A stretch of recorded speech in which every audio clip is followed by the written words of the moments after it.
Good morning বন্ধুরা।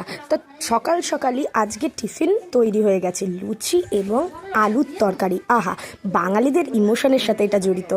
আপনাদের কেমন লাগে লুচি তরকারি সেটা অবশ্যই জানাবেন। তো আমি তো দেখেই জিভ থেকে জল গড়াচ্ছে। তো এই সাইডে আমার মামিরা লুচি তরকারি সবার জন্য প্লেটে প্লেটে বেড়ে দিচ্ছে। তো এই মধ্যে থেকে আমার জন্য একটু লুচি আর তরকারি বেড়ে দিল। তো আমি এই লুচি তরকারিটা নিয়ে এক সাইড হয়ে গেলাম খাবো দেখে। আর এই সাইডে দেখতে পাচ্ছি যে আমার মাও আসছে সকালবেলা টিফিনটা করে নিতে। তো আমার মা স্নান হয়ে গেছে, তো স্নান করার পরেই গরম গরম লুচি আলুর তরকারি দিয়ে দারুণভাবে ব্রেকফাস্টটা করে নিল। তো বন্ধুরা দেখুন, সকাল সকালেই লুচি আর তরকারি টিফিন করছি। তো খেয়ে বলছি আপনাদেরকে কেমন হয়েছে। এই দেখুন, দেখতেই পাচ্ছেন, এই দেখুন লুচি তরকারি এই যে নিলাম, নিয়ে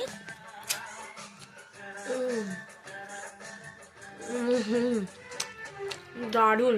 তো ঠিক আছে, সকালবেলা টিফিনটা আমি এনজয় করি। ভিডিওটা এখানেই কাট করছি, টাটা।